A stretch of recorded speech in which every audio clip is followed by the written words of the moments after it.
Hello guys, welcome back to the series. Welcome back to Football Manager 2023. Welcome back to our epic quest across Europe to win every top flight division in the European nations in the game. 33 in total. This is nation number 21 that we're currently in. We're in Switzerland.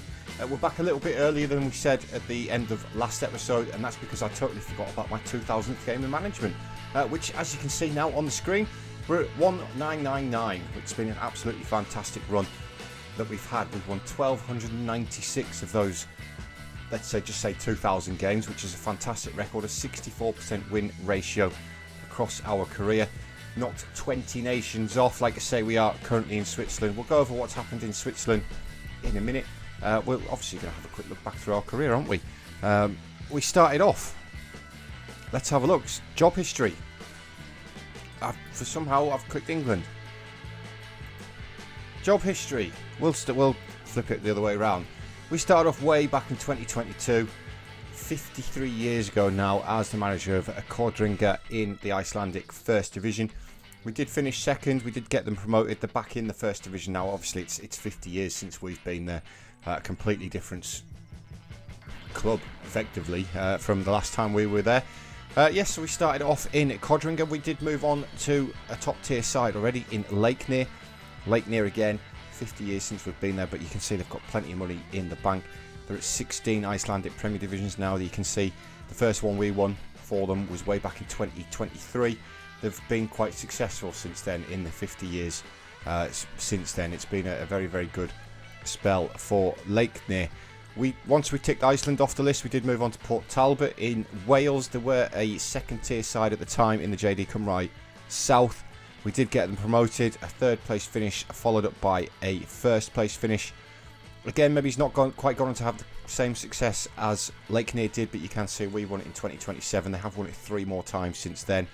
There is obviously a very dominant team in Wales in TNS, as you can see here. But Port Talbot, we started this really.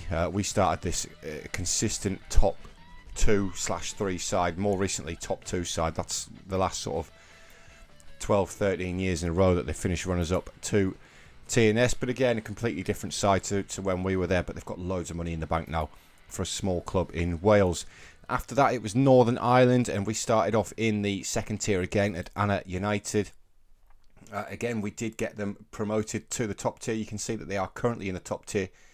They do actually have a top tier title as well. They're actually defending champions, believe it or not, which is pretty good to see. Not the defending champions, the season's sort of messed up, but they did win it very recently, which was very, very good. We didn't win it with them because once we got promoted, we did jump ship again. We moved on to Glenavon. Again, another team who we've done very well with, £9.74 million in the bank. They have won it a few times. I think the one we won was 2030, so they've gone on to win it 3 more times since then. Not for 30 odd years though, so a little bit of a decline there at Glenavon.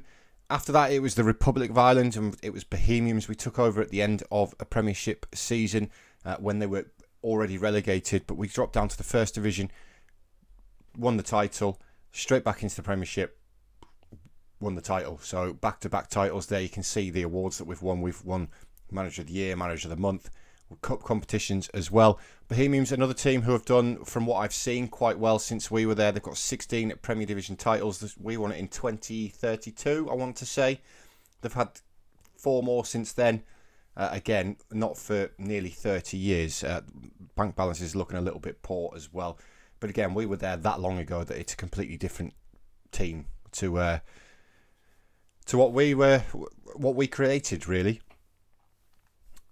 After the Republic of Ireland, it was Latvia, a nation I've never ever managed in before. We were the manager of Spartaks in the Optibet Versliga. Spartaks, again, loads of money in the bank. But again, that far in the past, it's a completely different squad to what we were. We did win it in 2035. They've not won one since. I do think they've had some runners-up in there. They've had lots and lots of runners-up. But again, we've got a dominant team in Latvia. We won it in 2035. They've been close. I'm not sure what's the points are. Obviously, we don't have the leagues loaded, but Riga are pretty dominant in Latvia. So after Latvia, it was Finland, another nation I've never managed in. took over as the manager of SJK. They were still struggling down near the bottom when we took over. We recorded a 4th place finish followed by a 1st place finish in 2038. They have won 1 since we left, and it was the season after we left, but they've got absolutely tons of money in the bank, which is good to see. Not sure how they've done since we left. A couple of 3rd places here and there. Obviously, they did win the title the year after we left, a couple of runners-up spots. But again, totally different side to when we were there. Slovenia was next, and it was Alumni. It took us 3 seasons here to win the title. I'm not sure. Oh, it's down here because we took on the Slovenia job. It took us quite a few years to win the title in Slovenia. Alumni, we recorded an 8th place finish when we took over. 2 2nd place finishes followed by finally winning the league. They've only won that one in 2042 that we did win with them. I do think, again, they've possibly had some 2nd place finishes along the way. There's one there in 2060. So not really successful with Alumni. A few 3rd place finishes, but again, they've got plenty of money in the bank. They're doing quite well. It does look like they're in a new stadium as well, the Alumni Stadium, since we were there. In fact, year built 2044. So yes. After Slovenia, we did take on the Slovenian manager job. Didn't work out for us, but we did find ourselves in Slovakia, and as the manager of Poprad, we started off there. It does look like they're currently back into non-league football. Unfortunately for Poprad, they were newly promoted side when we got there, and we did what we could with them before moving on after half a season, really. We moved on to Podbrezova. We recorded an 8th, a 4th and a 1st, so again, it took us a few years in Slovakia to get anywhere. They've only got that one Slovak First Division title in 2045, which we won for them. I do think, again, they've got some 3rd and 2nd place finishes throughout the years, so they've done okay without toppling Slovan Bratislava. In fact, nobody's beaten Slovan Bratislava to the title since we were there. So, unfortunately for them, lovely stadium. No, I absolutely love the backdrop to their stadium. But again, bags of money in the bank. They're in Europe, which is very good. Following on from Slovakia, it was Poland, and we hit a little bit of a streak in Poland. We took over the manager of Wisla Krakow. I believe they were 2nd place finishes when we took over. Their manager retired, so we took the job. 2046 we won the title. They've won it again in 2061. Again, lots of money in the bank, which is fantastic. We've not appeared in any of these yet, legends, icons or favoured personnel, unfortunately. But again, Wisla have had a good time of it since we left without winning really. Legia and Pogon have chipped in with 1, KGHM as well, but Wisla, a couple of 2nd place finishes, 3rd place finishes. Again, decent money in the bank, but we're still going back sort of 30 years since we were there. After Poland, it was another nice quick nation with MTK Budapest in Hungary. We did win the title at the first time of asking. Of course, MTK are a very good side in Hungary. We won it in 2048. They haven't actually won it since, unfortunately. Not really too many runners-up spots either. A few 3rd places, a couple of 2nds. So not really worked out too well for MTK. Finances are not looking great either, but again, we're not quite appearing in any of these yet. Followed that up with Romania, again, another nice quick nation, FC Voluntari. Ticked it off at the first time of asking, which was a fantastic. They've got 3 in total now, so we won in 2049. They've won 2 more since in 58 and 65. Bags of money in the bank again. Probably got a few 2nd places to do. CFR Cluj are pretty much the dominant team in Romania, though. So without actually having a human manager there, it's going to be hard to sort of topple the big sides. After Romania, it was Bulgaria. Again, loads of nations that I've never managed in before, guys, and it has given me some ideas for next year's football manager and my save in there. But we did take over as Baro. We finished 3rd in our first season in the Bulgarian First League. We then went on to win the title in the 2nd league with Baro. They've won 2. Only 1 in the game time. The first one was 1986. I was just about born then when they won that one. Again, good money in the bank. They've had a few 2nd places, 3rd places, which is good to see.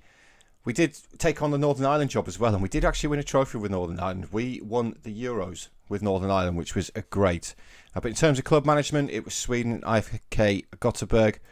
Again, we pretty successful at Gothenburg. They did, when we took over, they were struggling down near the bottom of the table. We actually shot up the table in our first season there before knocking the title off in our 2nd season They haven't won it since we were there.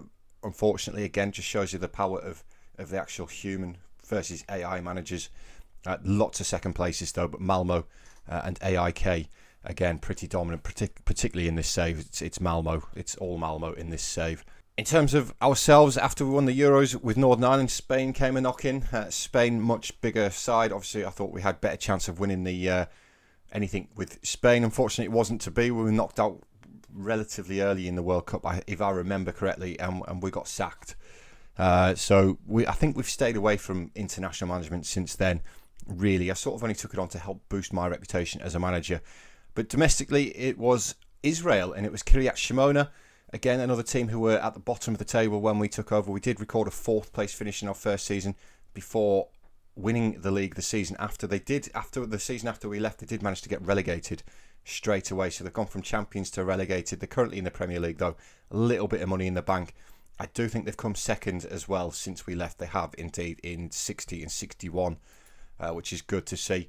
But again, we're still going back nearly 30 years since we were there. After Israel, it was what I would consider to be our first big nation on our tour of Europe, and it was Turkey. And we took over as the manager of Konyaspor, sort of mid-table when we got there. We did record a 3rd place finish in our first season before, again, second season winning the title in Turkey.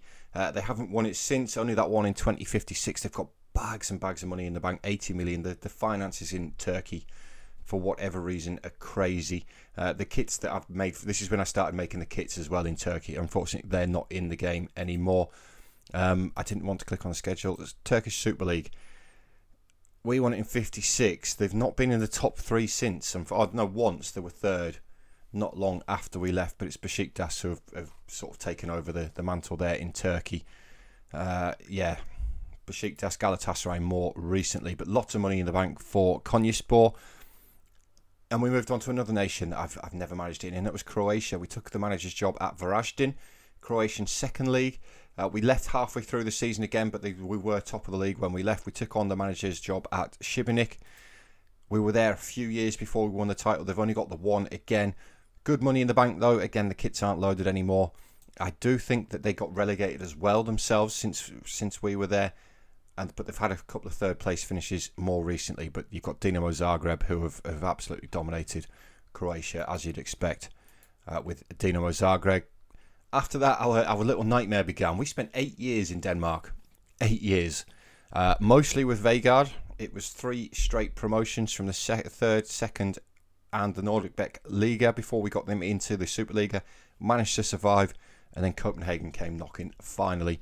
Obviously, if you've seen the videos, you know the kind of struggles that I had in Denmark. Unfortunately, now Vegard, they did get relegated. They now find themselves back in the top flight, which is great to see. They've got a decent amount of money in the bank. They probably have never threatened the top 3 of Vegard, as we can see here. We didn't win the title with them, but it's great to see them back up there.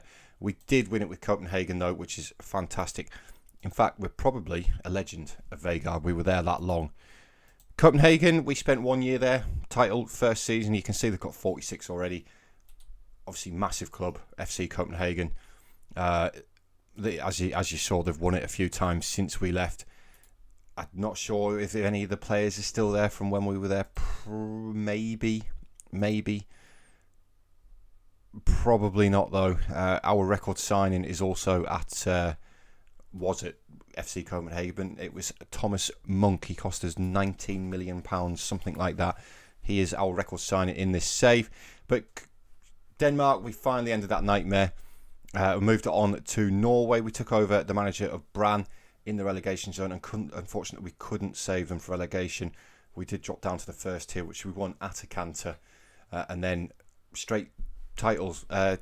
Picked up the Premier League title in our first season back, which is fantastic. Brann, again, decent amount of money in the bank. They've got 5 Norwegian Premier Division titles. They've got 2 in a row there, so they actually won it the season after we left as well. Currently not in Europe, though. They have finished second. They've sort of slipped off again. Bodo Glimt are obviously a massive club in Norway. More recently, it's been Slavia Prague in the Czech Republic. Comfortable league victory. Obviously, it's a division that you're expected to win in Slavia Prague. We're in the favoured personnel as well. They're in the Champions League. £50 million in the bank. They have won it obviously since we were there. There's two big clubs in Croatia, really. Is it Croatia? Czech Republic. Beg your pardon. I apologise. I really apologise. Two big clubs in the Czech Republic, Slavia and Sparta Prague. But Slavia look like they've taken over the mantle since we've been there, which is good to see. And then our last nation on our journey that we've completed was Greece. We first of all took the manager's job at Aris, recorded a decent finish. They've got some good money in the bank before AEK came a knock-in, and we took on the job at AEK, and we did win the title in our first season there. Unfortunately, they've dropped off a little bit in the last couple of seasons, recording a third place just a couple of seasons ago. It moves us on to where we are now, which is Switzerland and Grasshoppers. And the start to the season we've had, guys. You were here the first two games of the season against Thun and St Gallen. We then took on Vaduz, a 4-2 win in this one. It was Yuri Balegas with both the goals for Vaduz, but Savonin, Kotovsky, Moretti and Hunter on the score sheet for us. Followed that up with a 7-0 win in the Cup. Fantastic. Jordan Hunter, I think, scored 5 in this one. He did. Sion, a 3-1 win, which was fantastic. Kotovsky again with the double. Stojakovic, the young man who we've brought in from our amateur Belgian scouting, has had a great start to life with us, really. 6.85, but he's more of a rotation player, but he's done really well from what we've seen of him. We did unfortunately then lose to Basel, which was not nice. Rizzo and Som on the score sheet. We did have our chances, but Basel just completely outclassed us, really. Neuchâtel Zamex were the next game, 1-1 in this one. They took the lead very early on before we equalised from the penalty spot.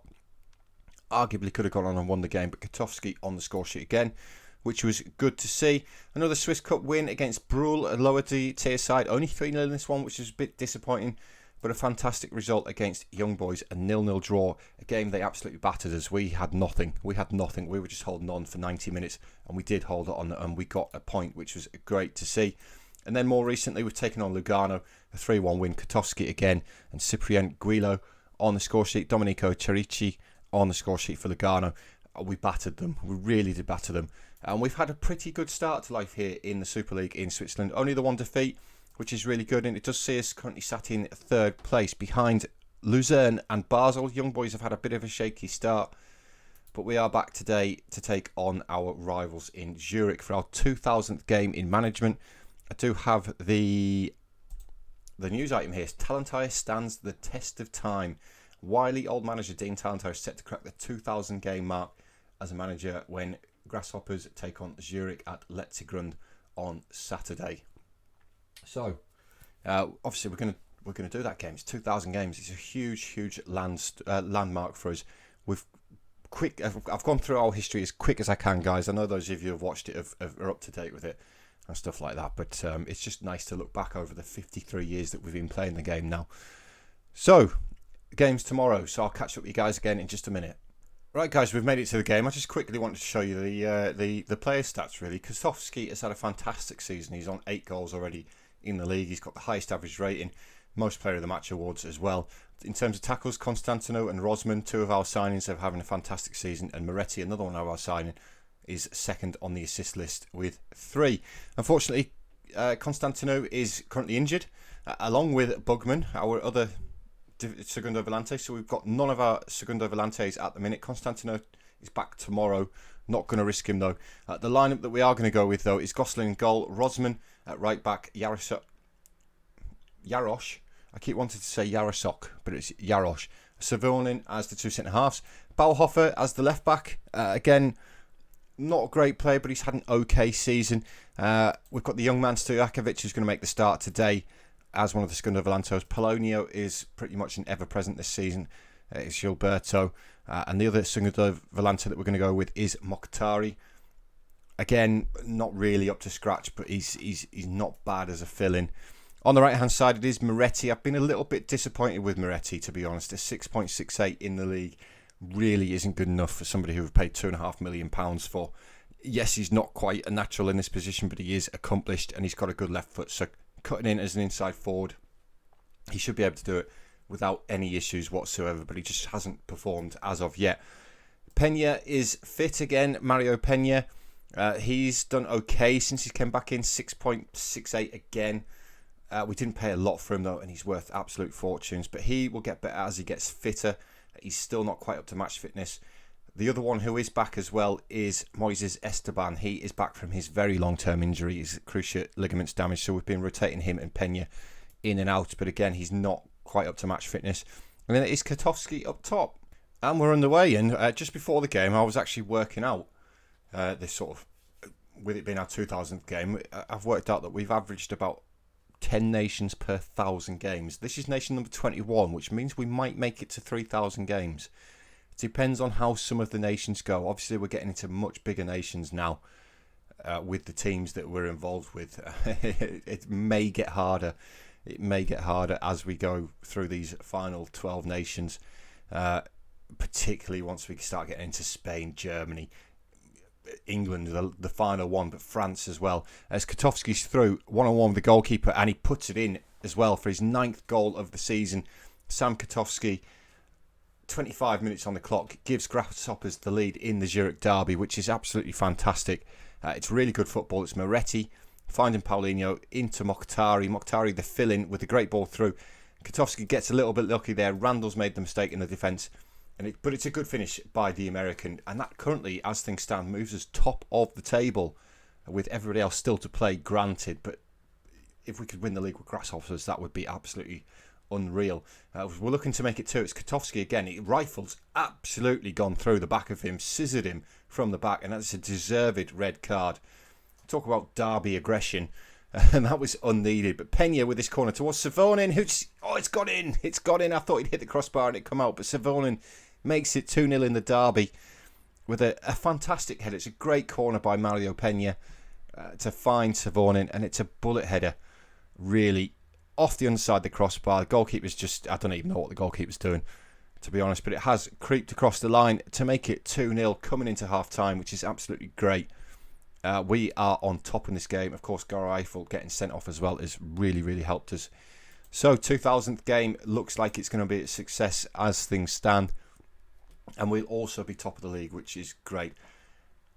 Can we stay there, though? Young Boys and Basel are very good teams, particularly Young Boys. We've seen how dominant they have been in Switzerland, so we are expecting them to fight back. But Kotovsky there, working back, making the tackle, now gets himself into his normal position of that advanced forward as Bauhofer with the ball down the left-hand side finds Mario Pena. Can he pick out Kotovsky in the middle? Checks back, feeds it Mokhtari. Mokhtari now into the area. He's going to shoot. He does shoot. It's gone just wide of the post from Mokhtari. It was good football there, but you love to see your striker back in the right back position, making the tackles, helping the team out. That is absolutely unreal from Kotovsky.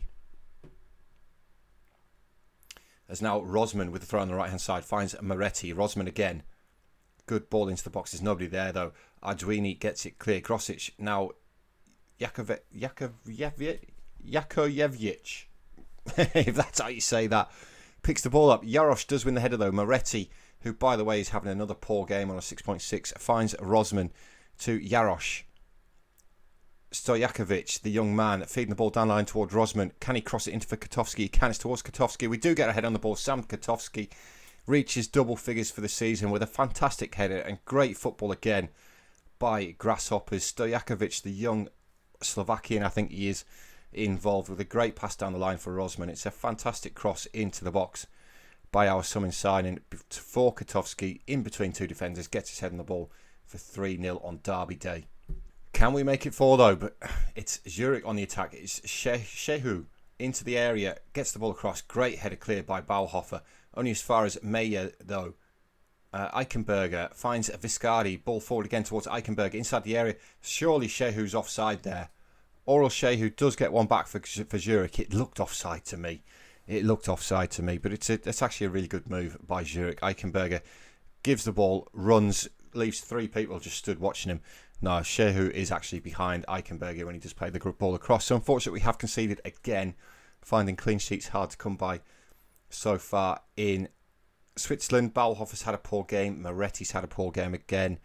The rest of the squad have played really, really well though, and that is a fantastic 3-1 win, which, as I alluded to during the game, does put us top of the league, which is fantastic. That's a great way to spend your 2000th game in management. We're now 89 years old. We might even be 90 now. We might be that far in that we're 90. We're 90. We're 90 years old. But yeah, 2,000 games, 64% win ratio, guys. Sorry if I've talked a lot in this one. Obviously, there's been a lot to go through in terms of having a look through our career. 53 team trophies, 11 runners-up trophies, which is great. I don't know if that includes like your manager of the month. It's 23. I don't know which way around it is, to be honest. But yeah, guys, that is absolutely fantastic. What I am going to do quickly is get this overview up. You can see our record signing is 20.5 million on Thomas Monk. We received 18.25 for Henry Besset to Liverpool. I think we sold Besset to. Monk is still at Copenhagen. I missed him. This is our record signing, 30 years old, 129 goals in 194 appearances for Copenhagen. So I think it's safe to say that he has been a success. In terms of Henry Besset, our record sale, 36 years old, has in fact retired. He ended up at Sunderland, believe it or not. Liverpool, Leicester, Porto, Chelsea, Sunderland. So, 19,605 days with 267 spent on holiday while I was just sat around waiting for a job to come available. But 27 clubs managed, 3 nations managed, 393 players bought, only for 135 million, which tells you the kind of nations that we've been in. We've not been anywhere. That's one player in England. That is one player in England. Yeah. So we've got 18 cups and 28 leagues across our career, 8 promotions, loads of goals, good win percentage, 2,000 games in, guys. Thank you very much for watching. I hope to see you at 3,000 games when we get there. Yeah, let me know what you think of our career so far, guys. Let me know how you think the series is going, how we're doing with Grasshoppers as well. And I will see you all in the next episode. Please remember to hit that thumbs up button for me, though, and I'll catch you next time. Cheers, guys.